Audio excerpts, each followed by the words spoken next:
If we as leaders need to think about how are we bringing everyone along with us up the mountain, not getting there no matter what. Is getting to the top good? Probably yes. Is it worth leaving half our team dead along the way? No.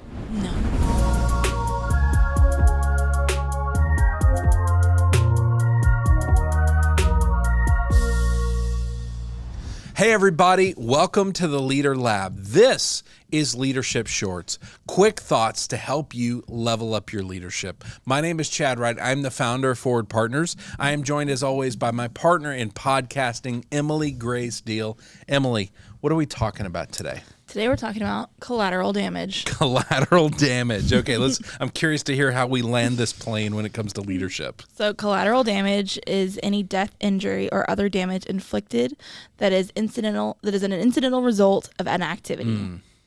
So sometimes in leadership, seemingly good choices can lead to collateral damage. Yeah. So how do we think about that as we make leadership choices? Avoiding collateral damage. Yes. So part of this definition that kind of jumped out at me when we were first talking about this idea is the part that says it's death, injury, or damage inflicted that is an incidental result of an activity. It wasn't the intent, right? But it was also probably something we were not intentional about. We see this on a practical level on the ground all the time with leaders. I think I may have told you at one point this last July when I had a birthday, my oldest son called and he said, hey, it's your birthday. Happy birthday. Are you taking the day off? And I was like, no, we just took 2 weeks off. And so I need to be working today. And he immediately says, oh, I guess you probably worked the whole 2 weeks like you did when we were kids, huh? Oof. And I was like, son, first of all, it's my birthday, so you can keep that to yourself. Keep all your opinions to yourself. But the reality is it got me thinking about this idea that my family in so many ways was collateral damage of my leadership when I was younger and when they were younger. Right. And it was seemingly good things, right? I'm trying to work. I'm trying to build a business. I'm trying to provide wealth and security for this family. And yet they were collateral damage. I guarantee you they would have traded so many of my choices for not being damaged like that, right? We see this in organizations. I always ask leaders, if you get to the top of the mountain but leave some dead bodies along the way, is that okay? Yeah. And healthy leaders are like, no, that's not okay. And unhealthy leaders are like, yeah, you need me to stab somebody on the way up? Let's do it, right? Is it necessary? Yeah, and so that is kind of an example of collateral damage. If we as leaders need to think about how are we bringing everyone along with us up the mountain, not getting there no matter what. Is getting to the top good? Probably yes. Is it worth leaving half our team dead along the way? No. And so we have to think about those things, and it really makes us think about one thing specifically, the idea that how we do things matters just as much as what we get done. Yeah, totally. We do a lot of work in law enforcement, and law enforcement is in an interesting season, and by season I mean decades-long season of transition, of realizing when you look at the sky-high suicide rates, when you look at the fact that on average when an officer retires, it is 5 to 7 years before they are in the ground. They are dead. And these men and women are not retiring at 70 or 80. They're retiring at 50, and they don't even see 60 is the average. Yeah. When you look at those numbers, everyone's starting to wake up and go, oh, what we were doing was good. We're trying to provide safety and support and security for society. That's a great thing. Yeah. How we do it. Yeah, we cannot overlook this collateral damage anymore. Yeah. They have become collateral damage because ultimately it's a system where we just feed these people into this meat grinder. And out on the other side comes security, but also a lot of people with nothing left at the end of their careers. Yeah. And so we spend a lot of time on that idea that how we do it matters as much as what we do. And they're starting to rethink that. They're starting to go, wow, we have to create systems that both create security.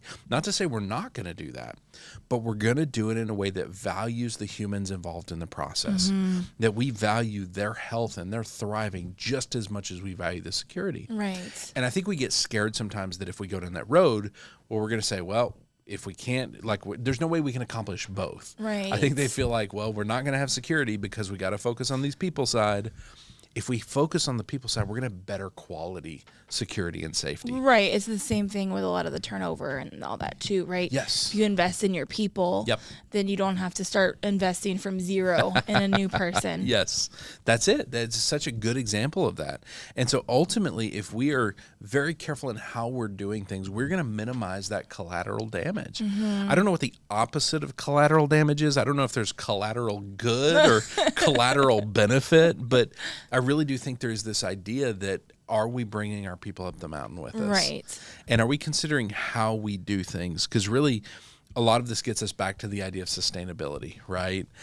When we think about how do we minimize collateral damage, if sustainability is part of every single conversation, it is going to change how we lead, and it is going to prevent so much of that collateral damage, right? Yeah. If we go back to the example of me working every vacation when my kids were little, if I had even thought a little bit about sustainability, about the fact that this was not a short journey, this is a 20, 30, 40, 50-year journey. It would have made that email you got obsolete. It would have made the phone call not that important. Yeah. Because that's the thing, as you say that, it really is frustrating me right now. Like, I can genuinely feel myself being angry with myself right now. Because here's the thing.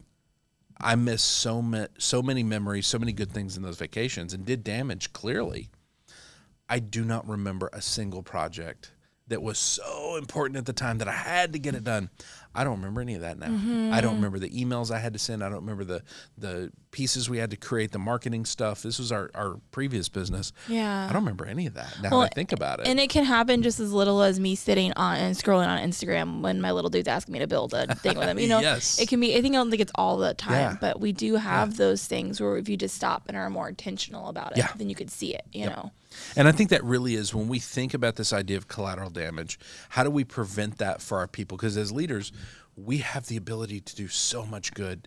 We also have the ability to do so much damage. If we want to think about that, I think 2 words to kind of guide us: intentionality and really sustainability. If we can think about being more intentional to create sustainability, what we're going to find is we are doing less collateral damage. We are actually doing collateral good, collateral benefit, if that's a thing. It makes sense. Yeah. And so leaders, I would encourage you to be more intentional. Build sustainability into every conversation you have about decisions.